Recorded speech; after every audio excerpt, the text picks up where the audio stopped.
What if the oldest thing in the universe isn't a star, a galaxy, or even a remnant of the Big Bang? What if it is something built, something vast and deliberate, older than the sun, older than Earth, older than every story we have ever told about where we came from? What if, hidden in the deep architecture of the cosmos, there is a structure that has been here since before our solar system was even dust, and now, at last, we have seen its shadow? In the beginning, there was not silence. Silence is absence, and absence is not how the universe began. What the cosmos began with was vibration, an immeasurably slow shiver through the newborn fabric of space-time. The first breath of existence, stretched thinner and thinner by the cold expansion of the universe until now it is imperceptible to us. But in that primordial ripple, before light learned to shine, before matter gathered into the first stars, something was set in motion. Something that would wait longer than any mountain, any ocean, any living heartbeat. Something already here when our sun was just a drifting haze of interstellar dust. The astronomers who stumbled across it were not looking for monuments. They were mapping the emptiest regions of the sky, charting the dimmest galaxies, seeking patterns in the darkness. And there it was, an anomaly in the way ancient light bent and curved, a distortion that refused to be dismissed. At first, they thought it might be a quirk of their instruments, a flicker in the data. But patterns have gravity, and this one began to pull them in. Light from galaxies billions of light years away was bending with an unnatural regularity, as if passing through the ribs of some invisible colossus. The redshift told them what no one wanted to believe. Whatever was casting that shadow was already ancient before the solar system formed. Imagine finding a structure on the ocean floor and learning it was built before there was an ocean to cover it. Imagine discovering a clock that has been ticking since before time, as we measure it, began. The universe hides its beginnings behind a wall. The further we look back, the more light fades, until we reach the cosmic microwave background, the faint afterglow of the Big Bang itself. Beyond that, no telescope can see. And yet here was something that had somehow left an imprint we could still detect, a thing that had survived every reshaping of the cosmos. It was not a star, not a black hole, not a galaxy. It was a shape, vast, deliberate, silent. At first, they tried to force it into familiar categories. Maybe it was a massive cluster of dark matter. But the signature was wrong. Nature does not build with perfect ratios. It scatters and tangles. This was symmetry. This was design. Picture standing in a desert that stretches forever and seeing a wall, straight, unbroken, impossibly precise. No wind, no sandstorm could have made it. That was what they saw, except their desert was the void between galaxies, and their wall was invisible, bending light without emitting or reflecting any of its own. And the deeper they studied it, the older it became. The light it deflected had been traveling nearly the entire age of the universe. This thing was here before the Milky Way, before the first spiral arms began their slow, graceful turn. In human terms, it is like finding a monument that predates continents themselves. Everything we know decays. Mountains crumble, rivers vanish, stars burn out, even black holes fade. For something to last billions upon billions of years without decay, it must be made from something beyond our chemistry, or be able to repair itself endlessly. Either possibility is unsettling. Theories began to circulate. Some whispered it might be the relic of a civilization from a previous universe, survivors of a cosmic cycle who left artifacts scattered like seeds across the newborn cosmos. Others imagined it as a machine still in operation, executing a plan too slow and vast for us to perceive. And then there were those who thought it was something stranger still, that it was not a relic at all, but an architect, that it had been shaping the universe from the moment matter condensed, guiding the birth of stars, arranging galaxies in ways that serve a purpose we cannot yet see. And if there is a purpose, then there is intent. And if there is intent, there is a mind. And if there is a mind, we must ask, what does it want? Inside observatories, the air changed. Laughter faded. Scientists spoke less, as if words themselves might be overheard. Some began to feel it, not in any measurable way, but in the ancient animal sense of being watched. One night, a researcher saw it. The distances between its repeating elements were not random. They echoed ratios found in the orbits of planets, in the spirals of shells, in the branching of trees, in the intervals of music. It was as if the universe itself was playing a note too deep for us to hear, and this structure was the instrument.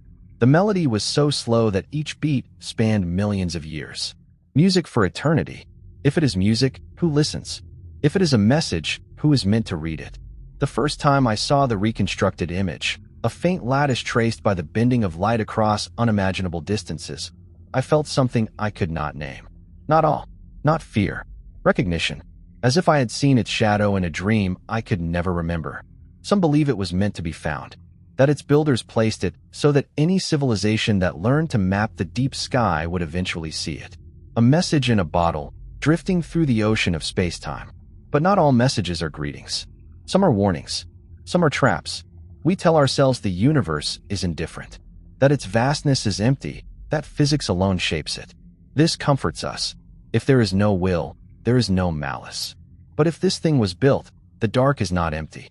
It is inhabited. And if it is inhabited, then silence is no longer comfort. It is a question. Every discovery carries a shadow.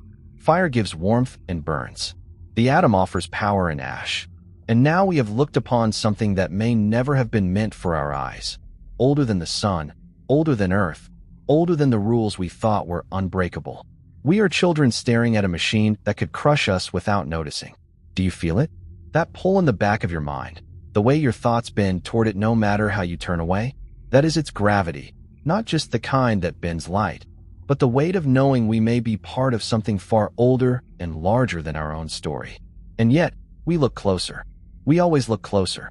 Perhaps it is because curiosity is our oldest instinct. Or perhaps it is because some deep memory, buried in the very atoms of our bodies, remembers. Maybe our myths, our sacred geometries, our fascination with spirals and circles are echoes of this thing, refracted through eons of unknowing. Maybe the first humans to carve shapes into stone were answering the same call that drives astronomers to aim their instruments at that impossible dark. If that is true, then we are not just observers. We are participants. We are woven into the pattern. And somewhere, far beyond the last star, it waits. Silent, unmoved, watching. And now, it knows we are watching too. They began to map it. At first, the data was a scattering of impressions, shadows and echoes of something too large to fit into any single frame. But with every new observation, every new line of distorted light traced and compared, the image became sharper. It was not a single solid object, but an arrangement, an immense lattice of mass and emptiness, a design that extended far beyond the edge of the visible survey. Each line of bent starlight was a thread, and slowly, the tapestry emerged. No natural structure looks like this. Galaxies cluster, filaments of dark matter weave, but they do so with randomness, with a chaos shaped only by gravity's blind pull. This was order. Not the kind found in nature, but the kind that comes from intent. Spacings repeated with mathematical precision, angles and ratios consistent over scales so vast they mocked human comprehension. If nature built this, then nature was an architect. The deeper they mapped, the more they realized the scope. It was not a local feature. It was not even bound to one region of the cosmos. The same intervals appeared in different sky surveys, separated by billions of light years. This was not a wall, nor a sphere, nor a ring. It was a framework, a skeleton woven through the fabric of the observable universe, so large that it could only be seen in fragments, like glimpsing the supports of a building from the inside, without ever seeing the whole. And then came the discovery that silenced every room it entered. The segments were moving. Not quickly, not enough for the human eye to perceive over days, weeks, or even years. But over decades of accumulated data, positions shifted, slightly, deliberately. Something this large should be frozen by its own inertia, yet it was reconfiguring itself on a scale only it could care about. These changes were not random. They matched the same mathematical ratios that shaped its static form. It was as though the structure were tuning itself, adjusting the cosmic instrument it represented. The implications spread like a cold fog through the scientific community. If it was moving now, then it was active. If it was active, it was not abandoned. If it was not abandoned, then either its builders still existed, or it had been built to operate autonomously for billions of years, carrying out instructions that no living mind had witnessed in an age longer than the Earth has been solid. Some teams focused on decoding the ratios. They searched for meaning in the intervals, testing them against prime numbers, fundamental constants, orbital harmonics. Patterns emerged, some eerily close to values that define the laws of physics themselves. It was as though the structure had been tuned to resonate with the very rules of the universe, embedding itself so deeply into reality's scaffolding that removing it would unravel the whole. Others turned to its possible purpose. Could it be a stabilizer, keeping the fabric of space-time from tearing under the strain of expansion? Could it be a dam, holding back some ancient flood of energy or matter? Or was it, as a few dared to whisper, a signal, a message so large that it could only be written into the architecture of the cosmos itself? With every hypothesis came a counterpoint. If it was meant to stabilize, what happened when it shifted? If it was a dam, what was it holding back? If it was a message, who was meant to read it, and when? These questions did not bring comfort. They did not bring progress. They only deepened the unease. The public did not know. Officially, nothing had been found. The surveys that revealed the structure were kept quiet, classified under programs whose names no one outside a locked circle would ever hear. Some of the researchers vanished into private labs. Others resigned and disappeared entirely. And those who remained began to dream. The dreams were not alike in detail, but they shared a texture. A feeling of standing beneath something impossibly tall, its top vanishing into darkness. A low vibration, not heard but felt in the bones. A sense that they were not alone, that someone, or something, was standing just beyond sight, watching. It became impossible to dismiss the sense that the structure was aware. The movement was too precise, the ratios too resonant with our own reality. It was as if, having noticed our gaze, it had turned a fraction of its attention toward us. And what could it mean for something this old, this vast, to notice us at all? Some argued it meant nothing, that to a being or mechanism operating on such scales, our entire species might be as relevant as a speck of dust drifting through a beam of light. Others thought the opposite, that the act of noticing was itself the rarest and most dangerous thing in the universe. The question no one wanted to ask aloud was the one that lingered in every silent room. If it has turned toward us, what happens next? In the long history of our world, when the great ships of one civilization appeared on the horizon of another, the story rarely ended without conquest. Contact is never neutral. Even without malice, even without intent to harm, the simple presence of the greater overwhelms the lesser. Cultures bend, landscapes change, the course of history is rewritten. And here we were, standing on the shore of the cosmic ocean, watching something approach, not across miles, but across ages. The next set of surveys is when it happened.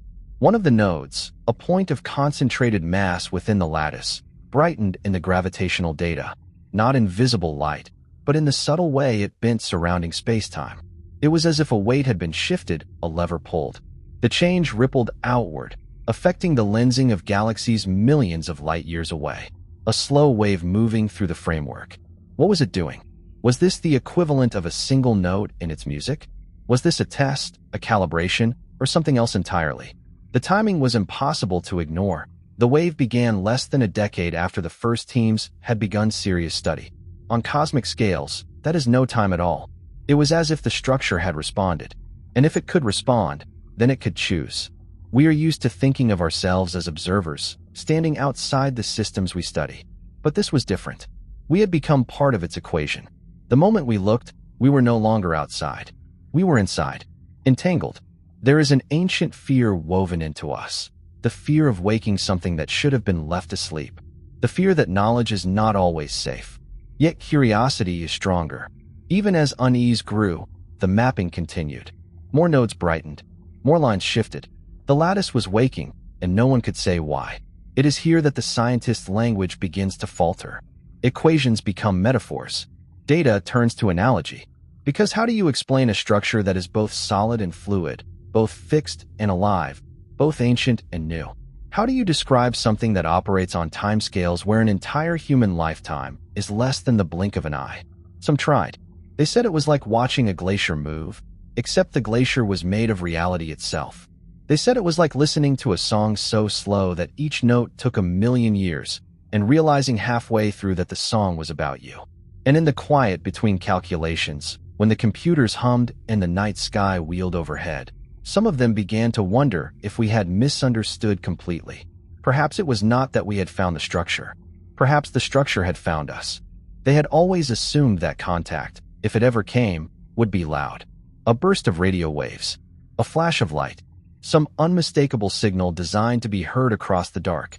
But the first attempt at interaction with the structure was not about sending a message. It was about being noticed, deliberately this time. Because whether or not it had already turned some fragment of its attention toward us, no one could be certain. Perhaps the movements, the brightening nodes, the shifting lattice, perhaps those had nothing to do with us at all. The only way to know was to act. The plan was simple in outline, impossible in scale. Use the structure's own gravitational lensing to return a signal, not light, not radio, but a distortion in spacetime that could, in theory, be traced back to its source. The Earth was too small, our tools too weak.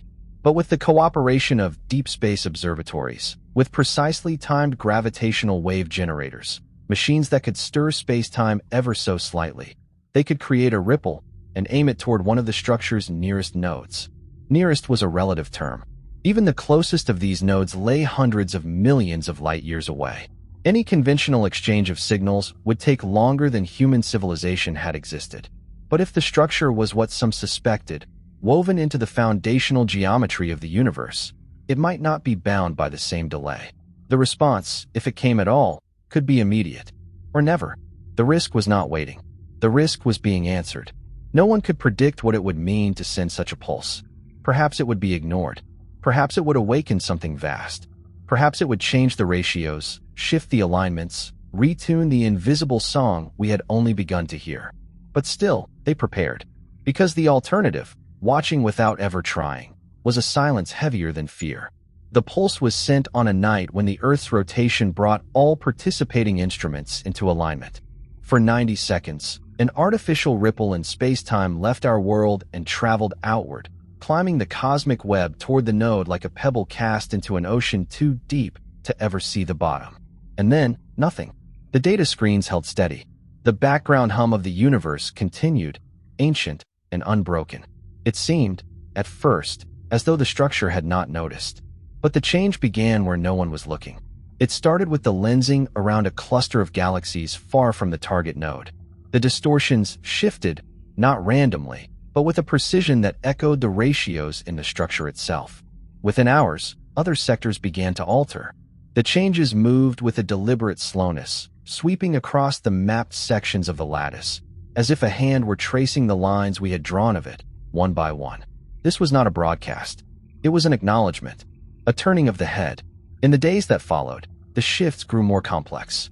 Certain nodes began to brighten in gravitational readings. The patterns of brightening and dimming resembled no natural phenomenon, no known astrophysical process. They resembled language. Not our language. Not anything our minds could yet translate. But repetition was there. Structure. Intent. It was not chaos. The temptation was to respond immediately, to send another pulse, to match patterns with patterns, to try and build a bridge across the abyss. But there was a deeper hesitation now. Because if this was language, it meant the structure was aware, and if it was aware, it meant the movements were not merely the twitching of some blind cosmic machine. They were choices, and choices have consequences. Some argued that to speak without understanding was reckless. Others argued that the risk was already taken the moment we sent the first pulse. But beneath both arguments was the same truth. We had no control now. The conversation, if that was what it was, had already begun. Weeks passed. The changes slowed, then stopped. The lattice returned to its previous configuration, as if settling into a new balance. And then something else happened, something that no one could explain. The gravitational maps of the cosmos, assembled over decades, began to shift in ways unrelated to the structure. Galaxies appeared where none had been visible before.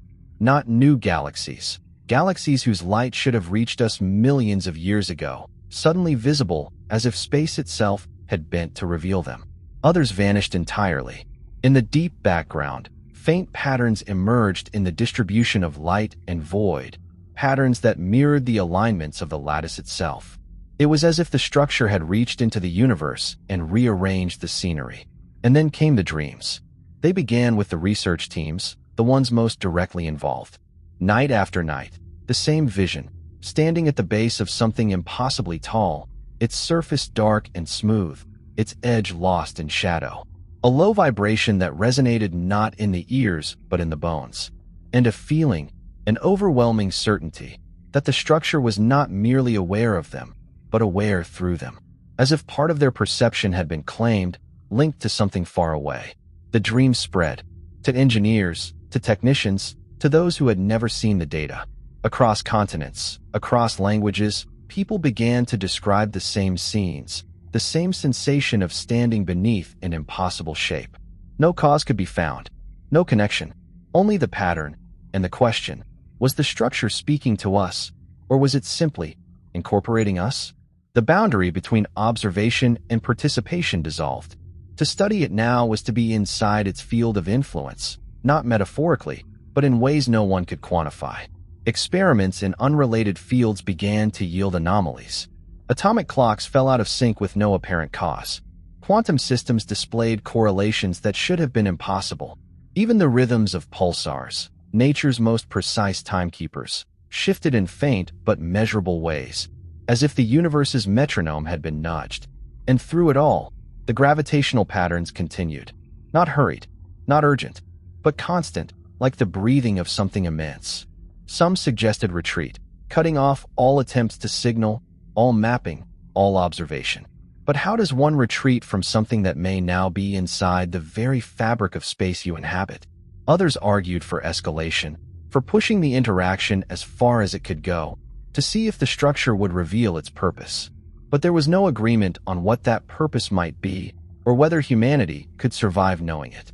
The final moment of certainty came quietly. In a sector far beyond any previous survey, a new node appeared in the gravitational data. Its mass was significant, its alignment perfect, and it was not there before. It was as if a new piece of the lattice had been constructed in the open, in response to us. Whether it had been built instantly, or had simply been hidden until now was irrelevant. What mattered was that the lattice had changed, and it had changed in a way that acknowledged our presence. We were no longer observers of something ancient and unchanging. We were inside something alive. And somewhere in the vastness, in a place beyond light and time, the builders, if they still existed, might have noticed as well. They had called them builders for lack of a better word. The term carried too much of our own scale, our own history, yet it was all we had. Builder implied hands, tools, deliberate creation. But what if the thing we saw was not built in any sense we could comprehend? What if it was grown, or unfolded, or precipitated into existence by processes older than the laws we think of as fundamental? The word was inadequate, but we clung to it because language is a shield, and without it the void felt too open. Speculation branched like roots through the scientific community. Some imagined a species unimaginably advanced, survivors of a universe before ours who had learned to carry their knowledge across the death of one cosmos into the birth of another. They would not think as we do. They might not even perceive time as we do. To them, our entire history could pass in the pause between two thoughts. Others suggested they were not survivors, but originators, that the lattice was not a monument, but a seed, planted into the fabric of the new universe to guide its growth. In this vision, the builders were gardeners, coaxing the chaotic spray of energy into a precise arrangement, ensuring certain structures formed and others did not. We might be part of their crop, an unintended or deliberate product of their design. And then there were the darker theories, that the builders were not gone at all, but here, embedded in the structure itself. That the lattice was not merely a tool but a body, and the consciousness that inhabited it was spread across light years, thinking in slow pulses of mass and gravity. In that case, we were not examining the relics of a vanished people. We were walking across the skin of something alive. The question no one could dismiss was why. Why build something on this scale? Why leave it here, visible in the lens of any civilization capable of looking deep enough? Was it a beacon, a message, a warning, or a trap? Every answer implied a relationship to us, and none were comfortable. In secret labs and secure conference rooms, attempts were made to simulate the lattice's effects. Supercomputers tried to model universes with and without it, to see how matter would distribute differently. The results were unsettling. Without the structure, the universe fragmented. Galaxies formed too quickly, then collapsed into chaos. With it, the cosmos was calmer, more stable, able to nurture complexity over billions of years. In these models, the lattice was not an ornament. It was a stabilizing frame for reality itself. If that was true, the builders were not merely ancient, they were necessary. They had shaped the stage on which all cosmic drama would play. Remove their work, and the play never happens. But that truth only deepened the unease. If the lattice was essential, what did it mean that it was moving, altering itself? Was it adjusting to maintain stability, or changing the rules entirely? There were hints, small but growing, that the constants of physics were shifting in minute ways. Not enough for the public to notice, but enough for atomic clocks to drift, for the spectra of distant quasars to shift by fractions too large to be explained by chance. It was as if the lattice were retuning the universe, and we were feeling the earliest, faintest notes. In the quiet hours, some of the scientists admitted to thoughts they would never write in a paper. What if the builders had been gone for eons, and what we were seeing now was the work of an automated system slowly drifting from its original purpose? What if it was correcting for problems that no longer existed, or optimizing for conditions that no longer mattered? A caretaker gone mad in the dark. Others whispered the opposite, that the builders had never left, and the lattice's movements were a response to us. That they had noticed our signal, our attention, and were now preparing something. For what? A meeting? A harvest? A judgment? The questions sat in their chests like cold stones. In the field stations, they began to see the pattern in a different way. The gravitational brightening of nodes was not random, nor even just mathematically elegant. It was sequential, like a path being lit one step at a time. And the path, when mapped in full, pointed not outward into the empty cosmos, but inward, toward us. This was the first time anyone spoke aloud the possibility that the lattice's design might allow it to focus, to draw its influence across impossible distances toward a specific target.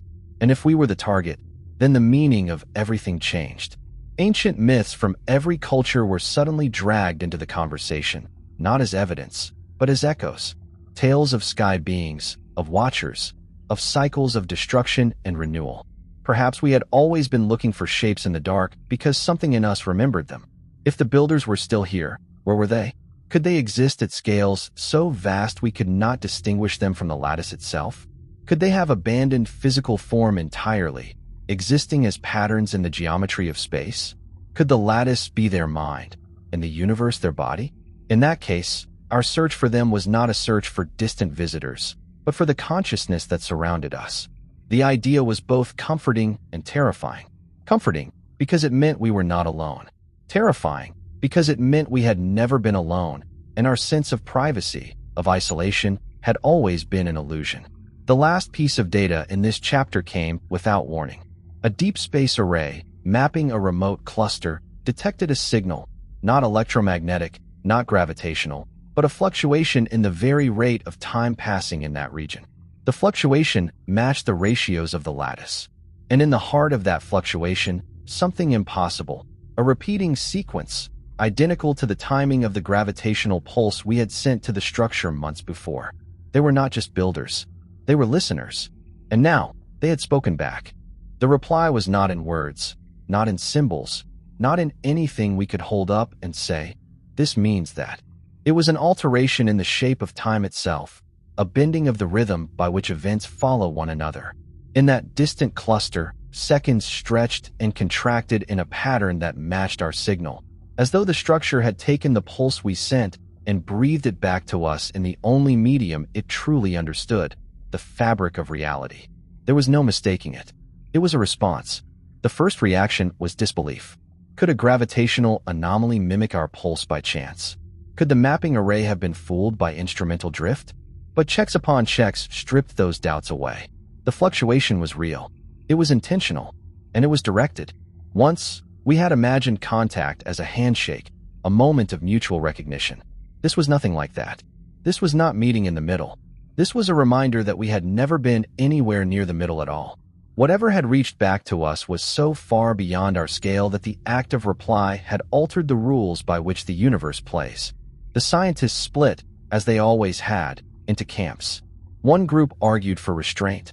Observe, do not provoke. Another demanded escalation. Send another pulse. Change the pattern. See if the structure would follow. A smaller, quieter faction wondered whether the act of sending anything at all had been a mistake. But it was too late for that. The moment we had called into the dark, the conversation had begun. The next pulse was not gravitational. It was a combination of gravitational distortion and carefully tuned electromagnetic bursts, woven together to mimic certain ratios in the lattice's design. The thinking was simple. If the builders, if that is what they were, had chosen these ratios, perhaps they would recognize their own design reflected back to them. For weeks, there was nothing. The structure's mapped nodes remained steady. The gravitational background hummed, as it always had. Then, in a sector thousands of light years from the last anomaly, the void twisted. It was not a violent event. No stars died, no galaxies vanished. But the lensing changed in a way that made no physical sense. Light from behind the sector bent more than it should have, as if space had thickened. Within days, the effect spread outward along the mapped lines of the lattice, touching node after node until an entire branch of the structure glowed in gravitational readings. It was not just a reply. It was a movement. The model struggled to keep up. This scale of mass redistribution should have taken millions of years. The lattice had done it in less than 2 weeks. What was it doing? Some thought it was mirroring the signal back to us in a different form. Others thought it was rearranging itself to create a lens, a focus point, somewhere we could not yet see. A few, those whose hands trembled when they spoke, suggested it was building something new. The dreams returned.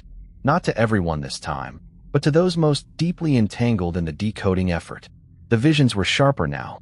The towering shapes from before were closer, their surfaces rippling with faint geometries that pulsed in time with the new lattice movements. And there was a new sensation, not of being watched, but of being measured. What does it mean to be measured by something that old, that vast? In human history, measurement is often the first step before action, before building, before altering, before consuming. On the data screens, the lattice's new configuration began to reveal a pattern. It was a spiral, not unlike the arms of a galaxy, but on a scale that wrapped through the void itself. And at the spiral's converging point, empty space. Or, more precisely, space that had been empty until a gravitational anomaly began to bloom there. It was drawing something to that point. Matter? Energy? Us? Speculation became obsession. Theorists mapped the spiral inward and found that if its scale held, its center would lie only a few 100 million light years from Earth. Close enough, on cosmic terms, to be significant. Close enough to be reachable, if one were willing to wait long enough.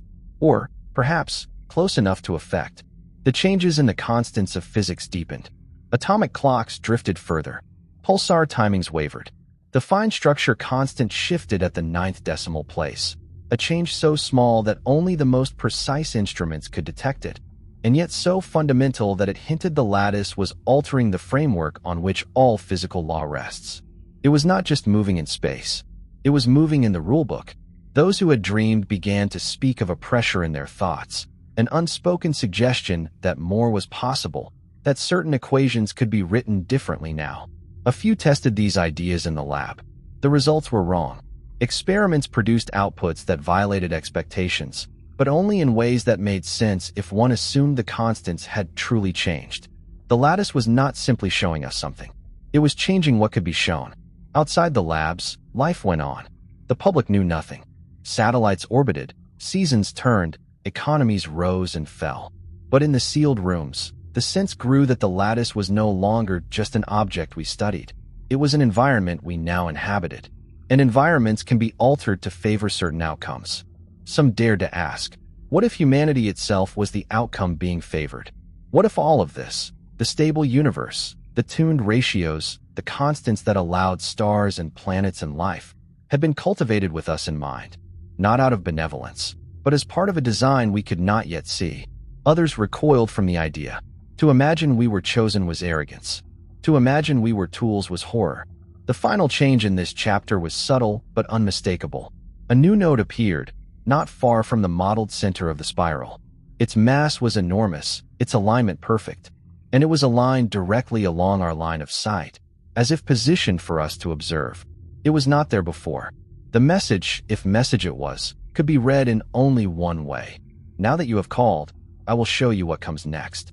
The spiral's center was not empty anymore. That was the first certainty. At the coordinates where only void had been, the gravitational readings thickened into something coherent. No visible light escaped it, yet its presence was undeniable, a distortion so precise it could only be intentional. And it was growing. Growth, in this context, did not mean expansion in the human sense. It was not swelling outward into space. It was deepening. Space itself seemed to sink at that point, as though the lattice had created a well into which the fabric of reality was being drawn. Light passing near it stretched, slowed, curved inward, not toward a singularity, but toward a shape. Something with structure. Something that could not exist according to the rules we had known before the lattice began to change them. Weeks turned into months, and the spiral fed its center. The nodes continued their slow, deliberate alignments, channeling gravitational influence toward that single point. Matter from the surrounding cosmic medium, thin wisps of hydrogen, errant dust from ancient supernovae, began to drift toward it, not under the pull of gravity as we knew it, but as if following a path already laid out. Space was not pulling them. It was guiding them. And then came the first anomaly.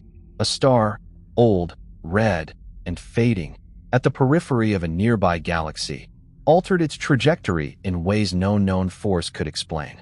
Over the course of weeks, its path bent inward toward the spiral's core.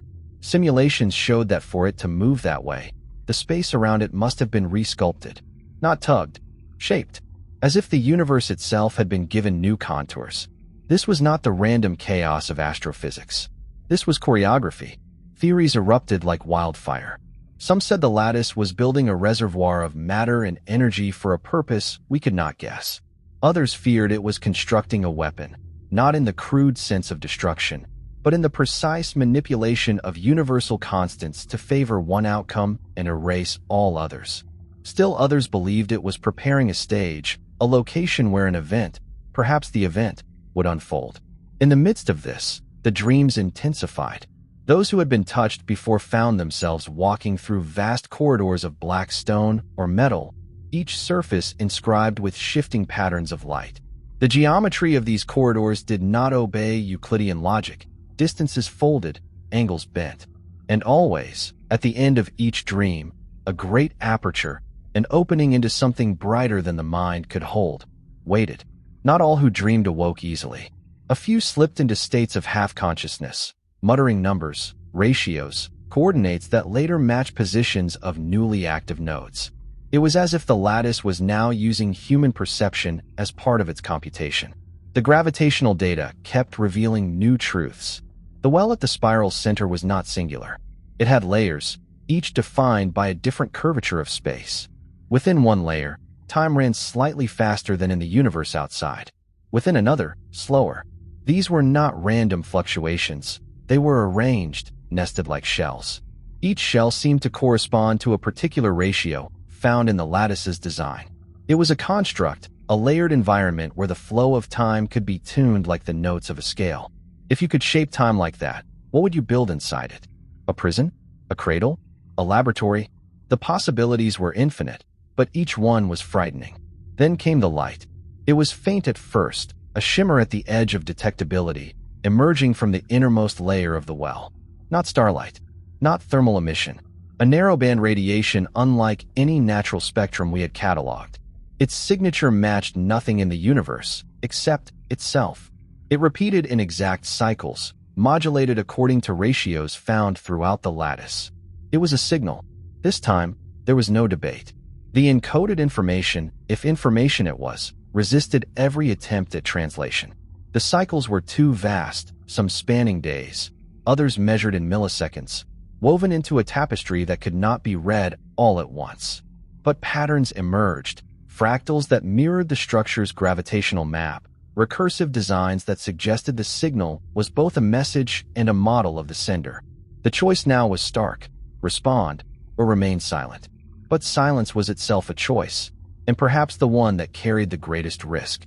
The structure had not stopped its work.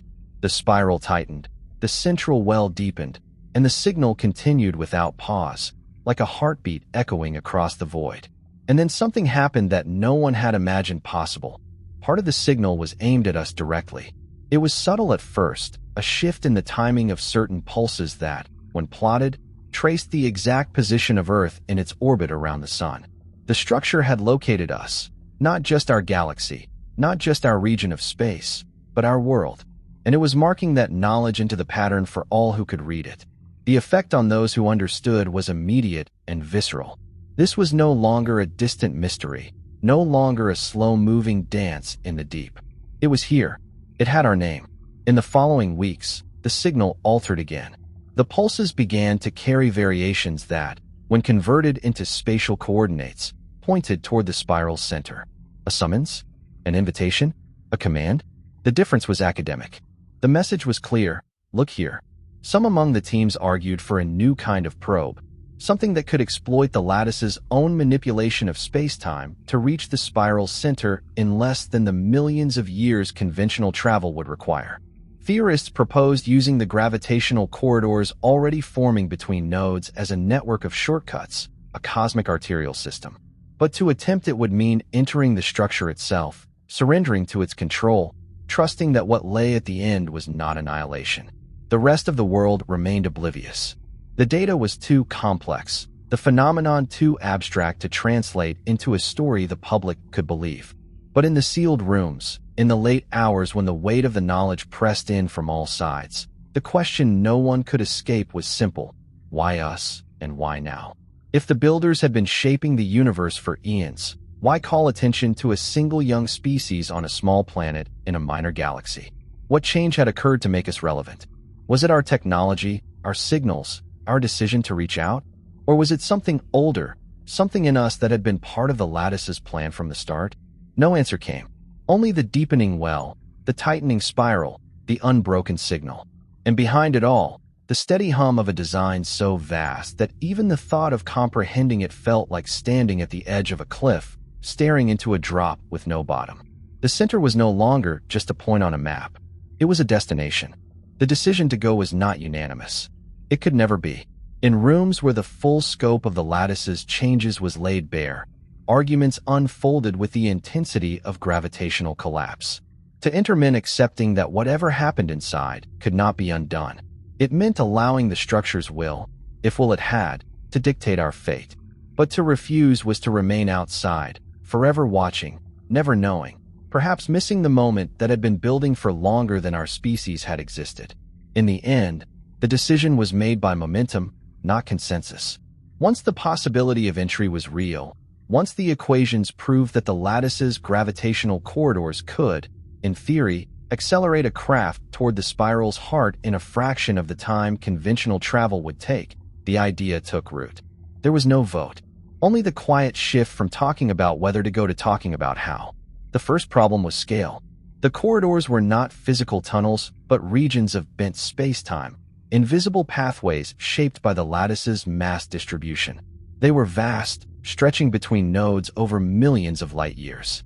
To enter one would require precision beyond anything our spacecraft had attempted. Stray too far from the corridor's axis, and the craft would be flung into intergalactic voids, lost forever.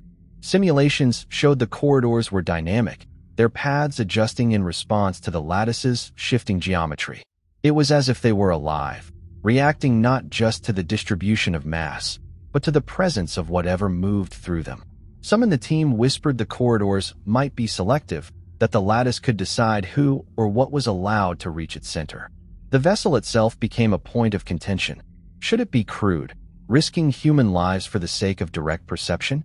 Or should it be autonomous, sacrificing the richness of human judgment for safety? The compromise was unsettling, a hybrid craft, with human consciousness embedded not as physical bodies, but as neural imprints. Minds encoded and transmitted into a quantum framework that could survive the stresses of corridor travel. They would not ride inside the vessel. They would become part of it. For months, the preparations consumed every waking hour. The gravitational maps were refined daily, the corridor's shifting paths recalculated in real time. In the process, the lattice seemed almost to respond.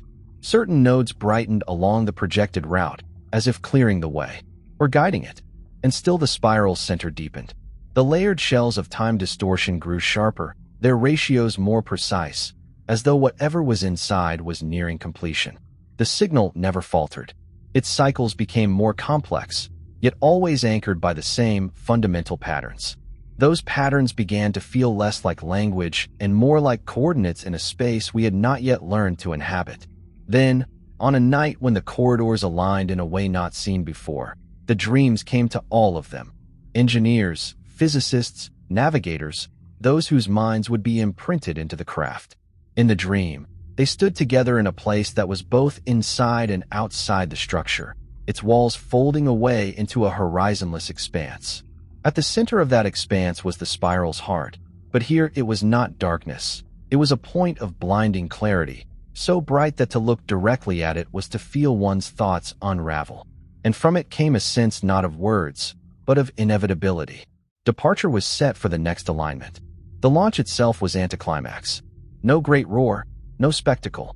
The craft slipped from orbit in silence, falling toward the first corridor like a bead of mercury rolling into a groove. And then the groove took hold. Inside the corridor, space did not feel like space.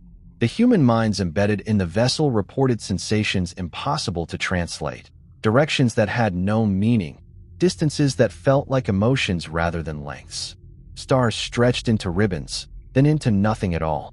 The vessel was not accelerating in the conventional sense. Space itself was rearranging to deliver it forward. The first node came and went in a blink. It was not a sphere or a point, but a region where reality folded in on itself, the ratios of the lattice etched into the way light bent around it. Passing close to it felt like standing in the center of a cathedral whose architecture was made of gravity. There was beauty in it, if beauty can be found in the shape of inevitability. At each node, the corridors branched, and each time the craft was drawn along the predicted path, as if the choice had already been made. The minds in the vessel began to feel less like travelers and more like cargo. This was not a journey they were navigating. It was a delivery. Days, or perhaps weeks. Time in the corridors was unreliable, passed before the spiral's heart appeared. Not visually, not yet, but as a growing pressure in every calculation, every sensory feed. The corridors began to narrow, their walls of bent space-time tightening around the vessel like the throat of a funnel. The shells of time distortion loomed ahead, each one shimmering with impossible geometry. Crossing the first shell was like stepping into a different universe. Time outside slowed to a crawl, while inside, events unfolded with unnatural speed. The second shell inverted this, stretching each heartbeat into an eternity. Each layer seemed designed to strip away something: certainty, orientation, the illusion of control. By the time they reached the final shell, the signal was no longer distant. It was everywhere, not in the ears but in the fabric of thought itself. The ratios had become sensations, the patterns indistinguishable from perception. The travelers could no longer tell whether they were interpreting the signal or becoming part of it. And then the center opened. It was not a place in any sense they had known. It was an arrangement of forces, a geometry of lightless curves and luminous points, each one vibrating with the same ratios that had guided them here. At its heart was a void so perfectly shaped it felt alive, a presence that filled absence, a watcher without eyes, a mind without a body. For the first time since the journey began, the signal changed. Its patterns folded inward, simplifying into something almost human in its rhythm. Not words, but the shape of attention. Something in the center was looking back. Attention was not what they expected to feel. They had prepared for scale, for awe, for incomprehensible data flooding their minds. But attention, raw, focused, deliberate, was something different. It was intimate. It felt less like standing before a god and more like meeting a gaze. Not human, not even remotely, yet precise in its recognition. Whatever inhabited the spiral's center was not merely aware in some abstract, omniscient way. It was aware of them. The sensation was impossible to locate in the body. It was not in the eyes, not in the ears, not in the skin. It was inside thought itself, as though a hand had reached gently into the shape of their minds and taken a measure. The ratios they had studied for years now played through their consciousness, not as numbers, but as touch. Not hostile, not welcoming, simply present. Evaluating. The minds embedded in the vessel felt the shift before the instruments registered it. The void at the heart of the geometry began to flex, as though space itself were breathing. With each pulse, the surrounding lattice adjusted, nodes brightening, corridors realigning, until the entire structure was in motion, however subtly, in response to this central rhythm. It was as if the lattice was no longer a thing to be studied but an extension of the center's will, a single body moving in slow, continent-sized gestures. Then the visions began. They did not come in sequence, and they were not seen with eyes. They were impressions of histories too vast for a human timeline, scenes of galaxies forming in precise arcs, stars being placed like beads on strings of dark matter, entire regions of space flattened or deepened to redirect the flow of cosmic structure. These were not memories in the human sense, but records etched into the physics of the universe. The travelers were being shown what the lattice had done, what it had always done. It was not a passive relic. It was an ongoing act. The message, or what passed for a message, was not about why, at least not yet. It was about capability. The center was showing them the scope of its influence, the reach of its hand. It was showing them that every galaxy, every orbit, every region of emptiness they had thought natural was the result of deliberate design. The universe they knew was not an accident. It was a built environment. The effect on the travelers was profound. Some felt awe, a kind of reverent surrender to the magnitude of it. Others felt something closer to terror, the realization that everything, from the birth of their world to the breath in their lungs, might have been orchestrated by a will that now regarded them directly. The instruments recorded everything. Distortions in the fabric of space, minute changes in fundamental constants, the flexing of time within the layered shells around the center. Outside the vessel, reality bent and flowed as if the rules themselves were being rewritten in real time.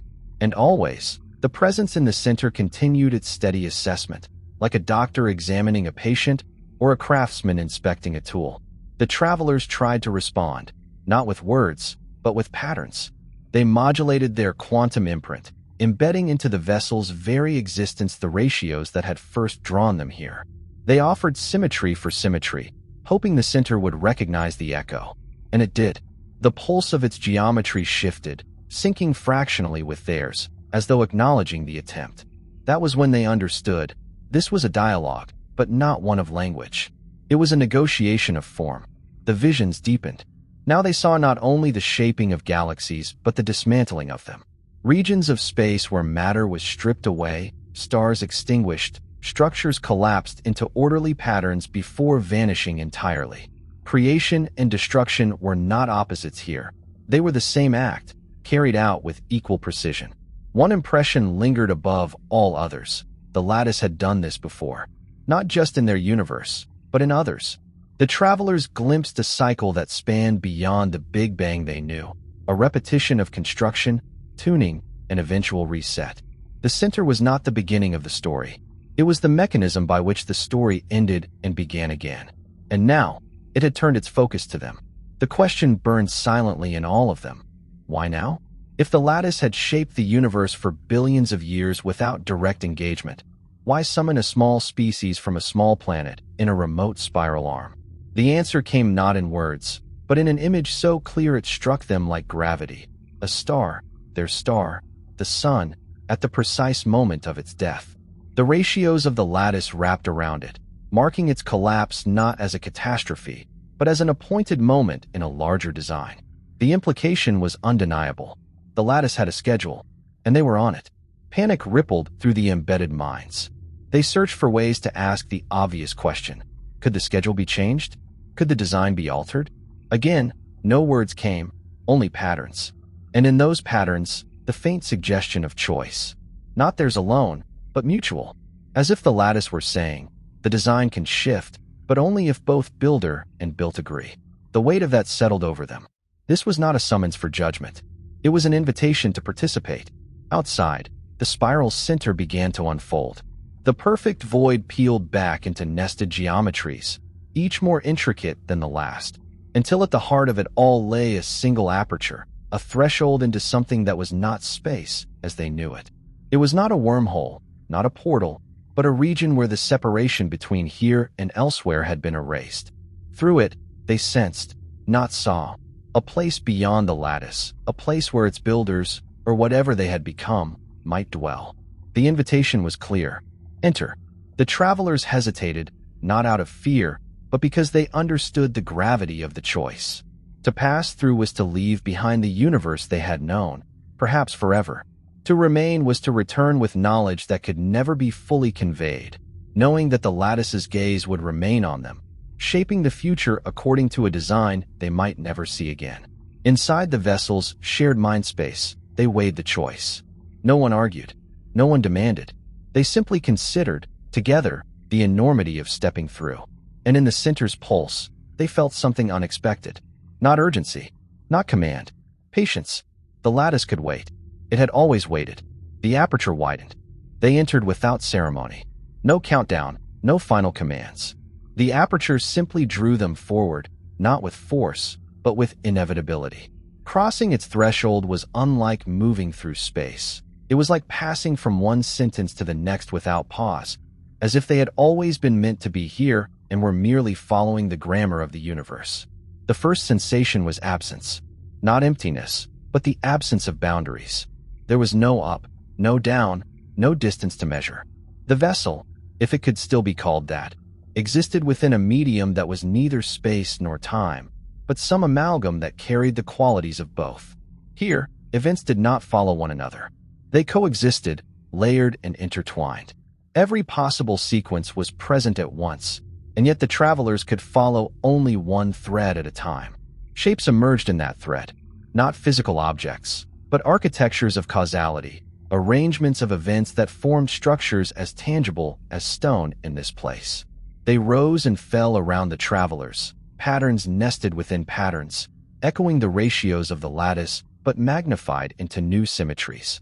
The sensation was one of walking through the blueprint of reality itself. And then they saw them. Not forms, not bodies, but presences. Each was a configuration of this place's medium, a gathering of causality and intent. They were the builders, or what remained of them. Their awareness touched the travelers like sunlight touching skin, warm without heat, present without weight. Communication began instantly, not in language, not even in the pattern exchange of the lattice, but in direct transference of comprehension. Entire concepts arrived in the travelers' minds fully formed, unbound by the constraints of words. The first concept was scale. The builders had not created a single lattice. They had created many, across cycles of universes. Each lattice was both cradle and compass, shaping its host cosmos toward specific conditions, guiding the emergence of certain forms of complexity. Life was not the only goal, but it was one of them. Intelligence was rarer still, and species capable of perceiving the lattice itself were the rarest of all. The second concept was continuity. The builders themselves had not survived in any physical form from one universe to the next. Instead, they had encoded their existence into the operation of the lattice, allowing their consciousness to persist as a distributed process. They were the lattice. The lattice was them. The aperture was not a doorway to their home. It was a window into the processing layer of reality where they resided. The third concept was choice. The traveler's arrival here was not an accident, nor merely the result of curiosity. It was an event the lattice had been shaping toward for eons. The builders did not need humanity's cooperation to continue their work, but the nature of their design allowed for adaptation. And adaptations were strongest when informed by the perspective of those living within the design. The travelers struggled to hold the magnitude of it. To be offered even the illusion of influence over the mechanics of the universe was to stand at the edge of a responsibility too vast to articulate. Yet the builders made it clear. They did not seek to alter the entire design, only the parameters that affected humanity's trajectory. The death of the sun, the long-term stability of Earth, the role of humanity in the cycles to come, all could be shifted within limits. Visions came then, possible futures unfurling like branches of light. In some, humanity thrived for millennia, spreading into the stars, altering planets, becoming a voice among others in the great architecture. In others, humanity was gone within centuries, replaced by forms more stable, more compliant with the lattice's patterns. Each vision carried weight, and the builders let the travelers feel it. But choice here was not simple. Every adjustment to the lattice's design carried consequences across the entire cosmic web. To delay the death of the sun might mean shortening the life of other stars. To preserve one trajectory might mean erasing another entirely. The builders offered no guidance, only the tools to understand. The travelers asked, or thought they asked, why the builders cared. The reply was less an answer than a mirror. In shaping universes, the builders were shaping themselves. The lattice was both tool and body, and every species that engaged with it became part of its evolution. To ignore humanity was to leave themselves incomplete. Then came the fourth concept, and it was the most difficult to bear: inevitability. No matter the choices made here, no matter the adjustments, the cycle would end. The lattice's role was not to prevent the universe's death, but to ensure it occurred in a state that could give rise to the next. The builders were not saviors. They were stewards of impermanence. And yet, within that inevitability, there was room to move. The travelers could not speak for all of humanity, yet the builders did not require formal consent. The decision would be made in the moment, through the alignment of thought and intention. Whatever choice the travelers made would be folded into the lattice's ongoing process, a modification to be tested over the next billion years. To the builders, this was nothing. To the travelers, it was everything. The aperture began to close, not as an act of rejection, but as the completion of a cycle. The travelers felt the builders' attention ease, not vanish. They understood that they could return, though not in the same way. To re-enter this place would require a different path, a different kind of readiness. As the medium of causality faded back into space and time, the vessel re-emerged at the spiral's heart. The layered shells of time distortion shimmered around them, each one now resonating subtly with the patterns of their own minds. The lattice had changed in response to their presence. What exactly had been altered, they could not yet tell. But as they turned back toward the corridors that would lead them home, they knew this: the builders had not given them answers. They had given them a role. And from now on, humanity was no longer just a passenger in the lattice's design. It was part of the design itself. The corridors back were not the same. They could not be. The vessel, the minds within it, the very space through which they traveled, everything now carried the faint resonance of the builder's presence. The ratios that had once been mysterious constants in the lattice now hummed faintly at the edge of thought, like a song whose melody you cannot forget even after the words are gone. As the spiral's layered shells fell away behind them, the sense of direct attention receded. But it did not vanish. It was like leaving the room of someone who remained standing at the window, watching as you walked down the street. You could not see them anymore, but you knew they were there. The return through the gravitational corridors was faster, or seemed so. Time had no stable meaning inside the lattice's geometry. The travelers emerged into the space between galaxies with the same quiet inevitability with which they had entered the aperture. Around them, the cosmic web spread out, vast and unaltered to the eye. Yet the instruments told another story. Tiny shifts in the constants of physics persisted. Star formation rates in some regions were already fractionally altered. The lattice had acted. They did not know which changes were the result of their choice, if choice was even the right word, and which were part of a design that had been unfolding since before Earth was born. That uncertainty was the heaviest part of what they carried back. To touch the mechanism of the universe is to change it. To change it is to live in the shadow of what cannot be undone. Approaching the Milky Way was a study in contrast. After the incomprehensible structures of the lattice, the galaxy felt intimate, almost fragile. The vessel's minds looked at its spiral arms and saw not the accidental grace of gravity, but the result of deliberate tuning. Every arc of starlight, every dark rift of dust, every quiet cluster was now, to them, a mark of intention. Earth waited, unaware. The sky above it still spun with familiar constellations. Radio stations still broadcast. Children still learned the same constellations we had named centuries ago, their patterns unchanged to the naked eye.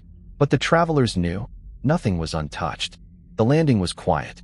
There were no parades, no public revelations. What they had seen could not be explained in any language humanity possessed. To announce the truth, that the universe was shaped, that it was still being shaped, that its architects had looked upon us, would not merely be unbelievable. It would be a burden too great for most to bear. The data was sealed. The official story would be years of research into gravitational anomalies, nothing more.